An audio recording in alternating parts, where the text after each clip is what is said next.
Assalamualaikum warahmatullahi wabarakatuh. Perkenalkan, saya Maryam. Saya akan menjelaskan apa itu komunikasi. Komunikasi adalah penyampaian pesan antara dua orang atau lebih, bisa dilakukan secara langsung ataupun tidak langsung. Berikut saya akan tampilkan atau tayangkan mengenai apa itu komunikasi secara langsung. Disimak baik. Perkenalkan, saya Maryam. Saya dari Universitas Teknik Bandung. Boleh tahu nama ibu siapa? Nama saya Febri. Ini bekerja di mana? Saya saat ini bekerja di Aisyah sebagai majelis kesehatan. Kebetulan dari pimpinan pusat itu memiliki program yang namanya itu program mampu. Nah, saya di majelis kesehatan itu dilibatkan di program itu, dan di program mampu itu saya menjabat sebagai koordinator. Jadi keseharian ibu bekerja di program gitu? Betul, jadi setiap 1 bulan saya melakukan kunjungan ke lapangan di bidang promosi gitu ya, promotif preventif, memberikan pelayanan itu. Kemudian saya juga melakukan advokasi juga ke pemerintah gitu. Terus untuk sosialisasi mungkin ibu ingin ke Bunda sosialisasi masalah kesehatan ya. Kalau sosialisasi kesehatan itu saya lakukan sebulan sekali. Nah, memang kan beragam ya kegiatannya. Seperti misalnya ini baru hari ini nih saya melakukan refreshment kader.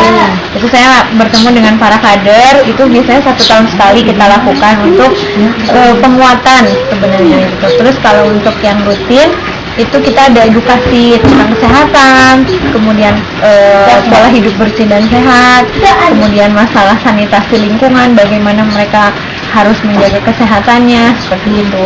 Itu rutin. Biasa juga ibu menjadi narasumber gitu? Di beberapa event itu saya suka juga diundang sebagai narasumber, misalnya di beberapa organisasi kayak organisasi buruh se-Indonesia, itu saya juga pernah hadir di situ. Kemudian juga ada kegiatan dari lintas organisasi masyarakat, itu sering juga saya alhamdulillah dipercaya sebagai narasumber. Bisa kasih tips sedikit Bu, bagaimana cara berbicara di depan publik gitu? Sebetulnya bukan tips mungkin ya, lebih kepada sharing aja gitu ya.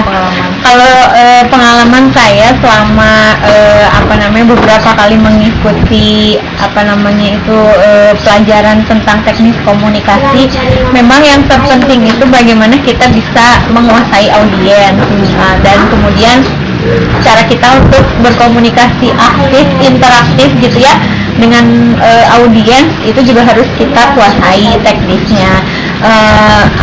Dari mulai misalnya kita mengenal seluruh peserta yang hadir, kemudian kita melakukan pengenalan diri kepada mereka gitu. Itu sangat penting untuk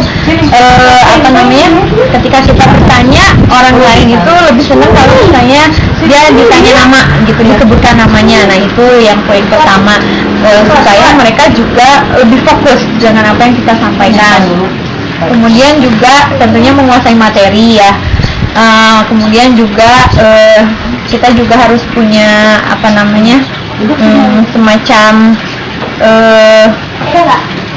bagaimana audiens itu berinteraksi aktif. Jadi jangan hanya kita yang memberikan materi, tapi mereka harus ada umpan balik gitu. Komunikasinya 2 arah. Terus dengan audiens itu biasanya mereka itu lebih senang untuk ditatap satu persatu. Jadi kita kalau misalnya di depan audiens itu, alangkah baiknya tidak hanya di satu tempat aja duduk, tapi kita juga berusaha mengelilingi mereka agar mereka juga merasa diakui kehadirannya. Gitu mungkin ya, salah satunya begitu. Makasih Bu Febri informasinya. Sama-sama. Sekian dari saya. Assalamualaikum warahmatullahi